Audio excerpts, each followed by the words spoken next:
Alright, what's up guys? Finally I got my 38mm spacers in. So if you remember before, I was talking about how I wanted to do one full piece instead of stacking spacers on top of each other, only because you cause like vibrations and stuff like that while you're braking and whatnot. So finally I finally got them, but the thing is, the old setup I had was 37mm, and I mean this is just by 1mm, but still much safer. I believe it's 1.5 inches, so pretty wide. I went ahead and changed the brake pads earlier, so for sure there should be less vibrating now, but you know, we'll see what happens with these one-piece spacers. I'm sure it'll be much better. I did adjust the height of the car a little bit in the rear. Let me just show you guys. So this is the rear, already adjusted on height. It is a little bit higher. I'm still okay with like how it is. Yes, I know, you know, being lower looks nicer and everything. Actually, if you look at this from, if you guys had a chance to look at this in person, it's actually not as high as it looks. It's just the camera like looks like it's higher, probably because of the shadows and whatnot. But this is pretty much a tiny bit over 1 finger space length of gap. The reason why I did that is because now that you guys know that I'm officially moved back to NorCal, on the way back I was rubbing a lot when I was moving all the stuff in my room. So for sure I had to raise the height a bit, and also I had to trim a little bit more of my fenders just because of the shop didn't really, the original shop didn't fully like cut the fenders as they should have. So I'm pretty much just cleaning up their mess, touching the car up a little bit more, just taking matters into my own hands now. Much better, but we're just gonna see if I rub at all now. I just really hope I don't rub at all anymore. But so rears are adjusted so far. I already put the spacers for those actually, but now I'm gonna put them for the front and also adjust the height for that. So I'm gonna see if that, you know, is able to clear a splitter as well for the front lip. Really hoping so, but we'll see.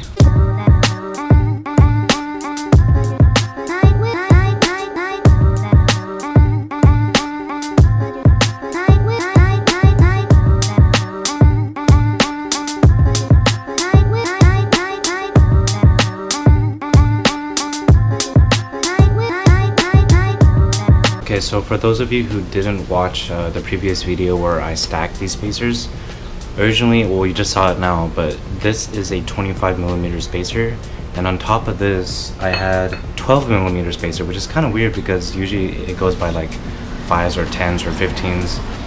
So it was I mean it worked, but it caused a lot of vibration, so that's why I finally am putting this one-piece 38mm spacer, which is 1.5 inches.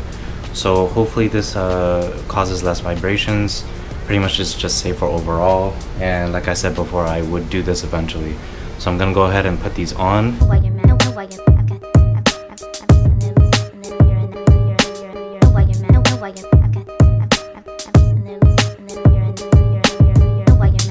Right now that I went ahead and put those spacers on, I'm gonna adjust the height of the car. Now actually, the front, surprisingly, is actually not rubbing.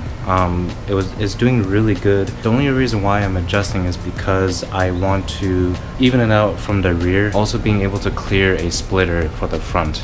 So because the front lip is already like sort of low, and the splitter doesn't really stick out as much, but I still want to be on the safer side, because yes, even though I have splitter rods, but I don't want to really just take the chance of it like just scraping like crazy. So I want to take extra precaution, being able to have that clearance, be able to put my splitter on and still have that good amount of gap on the road to the splitter. So I'm gonna go ahead and just maybe, I would say at least 5 or 10 clicks, and then from there I'll see how the lip is sitting to the floor or how much clearance I have, and of course I'll show you guys. Alright guys, so this is with 10 clicks pushed up on the coils. I think it looks fine. I was comparing it to the passenger side and it looks like it's, for sure this is higher. I'm just saying if it's enough. So like it's 1 finger space all around, a little bit of gap right here, a little bit of room to play with. Same with here. If I were to compare it to the passenger side, it's for sure tighter. So like this is already pretty snug. Like I don't have much room to play with, there's no way. and then like, yeah, and then there's room to play with here. So overall, if I show you guys from like the front point of view, you could for sure see the difference. At least I can. I don't know if you can see it through camera. Please excuse the car being super dirty because I drove it from LA to NorCal, but maybe you guys can't see it. For sure, the driver's side is a little bit higher than the passenger side. So kind of what I'm going for, just like I said, I want pretty much this lip, or pretty much the splitter, to clear the ground and the lip, meaning like I'm not able to scrape like crazy. So I think it's fine. Like there's a good amount of clearance here. I know the side is a really good test, but I'm glad that for these splitters it's not really like one of those like super drastic low kind of splitter. This is the CS style, by the way, so I think it's fine, but I'm gonna go ahead and adjust on the passenger side to make it even, and we'll see overall like how it sits. Alright guys, for the most part I dialed in the height for the front and the rear as well, just to show you guys like what's really like going on and like the clearance and stuff I have. So the front passenger right here, again, I know you guys can't really tell through camera, but that's how much gap and height I have right now. So trust me, in person it doesn't really look as much, just cameras play like a shadow trick to it. Now I think this is good for clearance of the splitter now.